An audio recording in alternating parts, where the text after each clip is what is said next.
Ya, saya ingin ke Bang Daniel dan juga nanti ke Bang Andreas ya. Kami ingin tahu apa sih kemudian makna senyum-senyum dari bapak-bapak ini menanggapi apa yang kita saksikan dan kita bicarakan tadi terkait dengan gestur politik atau gestur pembicaraan nih, Bu Puan dengan Pak Prabowo Subianto. Kalau memang tadi sesuai judulnya memang itu tidak ada hubungannya sebenarnya, tapi apakah di belakang layar pertemuan antara Pak Prabowo dan Ibu Megawati ini kan menjadi satu hal yang krusial juga nih untuk kemudian menentukan sikap politik PDIP. Bang Daniel, seperti apa prosesnya sejauh ini? Pertemuan Pak Prabowo dan Bu Megawati kan sedang dipersiapkan, tentu sesegera mungkin. Pak Prabowo juga sudah sampaikan kepada teman-teman wartawan bahwasannya beliau akan segera bertemu dengan Ibu Megawati ya, untuk bicara banyak hal, untuk belajar banyak hal dari Ibu Megawati. Itu pertama. Kemudian kalau terkait gestur politik, saya pikir tafsirnya ya bebas saja, karena kami tentu tidak bisa membatasi tafsir-tafsir politik yang sedang diproduksi. Namun kalau tafsir saya kan itu biasa saja. Kalau kemudian Pak Jokowi di depan, ya presiden memang harus di depan. Nah, pengganti presiden di belakang dulu, kira-kira begitu. Tapi bocorannya apa? Ngobrolin apa sih, Bang Daniel? Mereka berdua ini sampai serius sekali begitu. Seru banget loh. Saya belum tanya kalau ngobrolin apa. Mungkin apa kabar Pak Prabowo, mungkin itu aja. Baik, kalau dari Bang Andreas tadi makna Bang senyum-senyumnya itu ketika lagi dibahas gestur, kedekatan itu apa sebenarnya ingin Bang Andreas sampaikan? Ya, saya itu tadi pertanyaan ke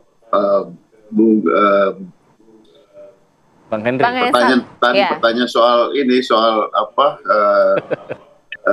judul dari berita ini tadi. Kesannya seolah memaksa, wah ini harus ditafsirkan seperti apa yang diinginkan. Makanya kita kasih tertanya kan di belakang, Bang Andreas. Tapi gimana perkembangannya, Bang Andreas? Saya lihat ini suatu hal yang baru gitu, hal yang baik ditampilkan oleh para elit politik ini, Pak Prabowo, kemudian Mbak Puan, juga Pak Prabowo menyampaikan bahwa beliau ingin bertemu dengan Ibu Mega, dan tadi Bung Daniel juga menyampaikan bahwa ini sedang dipersiapkan. Saya kira ini suatu hal yang baik dalam arti sebelum pemerintahan ini berjalan. Saya ingat dulu Ibu Mega itu menyampaikan bahwa ketika Pak Jokowi juga sebelum memulai pemerintahannya, beliau menyampaikan bahwa untuk melihat istana itu jangan hanya melihat sisi terangnya aja, gitu, tapi juga harus melihat ada warna lain, sisi gelap dari istana itu, gitu.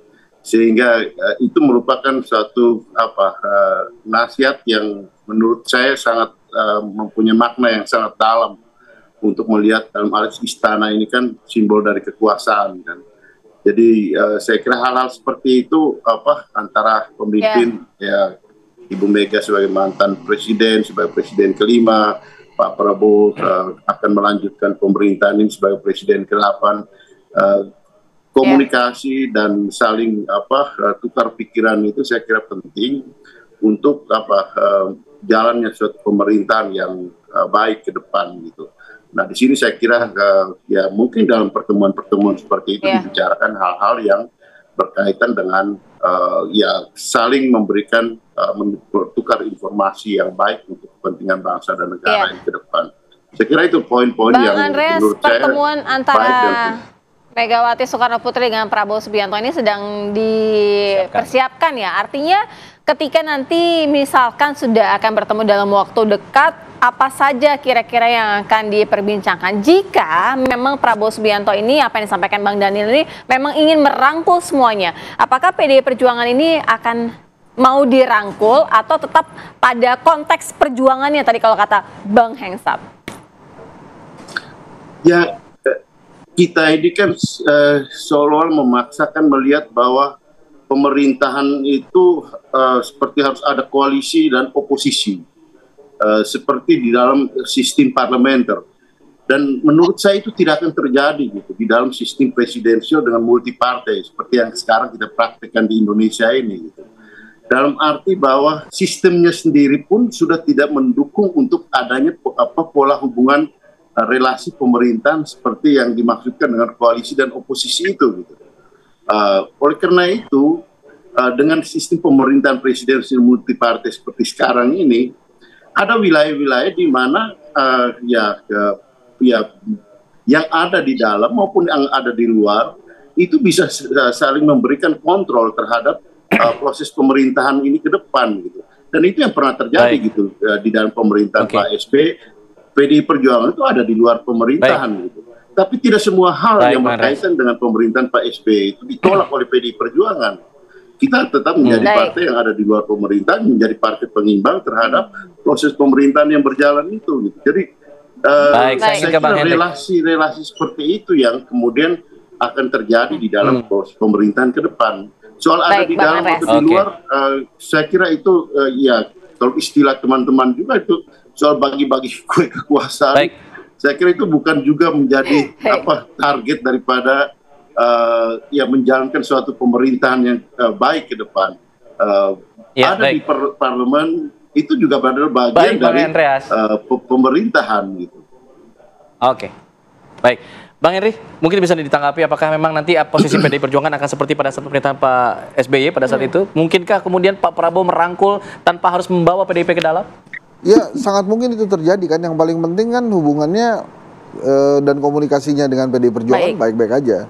Nah itu tadi yang sudah saya sampaikan. Kalau PDI Perjuangan saja baik-baik saja komunikasinya dengan Pak Prabowo, artinya partai-partai politik lain mungkin tergugah juga untuk membuka komunikasi dan berbaik-baik komunikasi dengan Pak Prabowo. Oh, sedang tidak baik-baik saja partai-partai lain? Oh, ini kan masih agak-agak galau nih, kapan ya saya ke Pak Prabowo-nya ya, gitu kan, di ujung-ujung ini. Ya gitu. Terus kemudian yang kedua, sekali lagi saya sampaikan juga kenapa kemudian rakyat menunggu banget nih pertemuan antara Bu Mega dengan Pak Prabowo ya. Karena menurut saya rakyat melihat ada harapan bila Prabowo Megawati bertemu, ada harapan baru. Kalau dalam ilmu komunikasi itu ada yang namanya mengklarifikasi norma dalam sebuah peta jalan leadership gitu ya.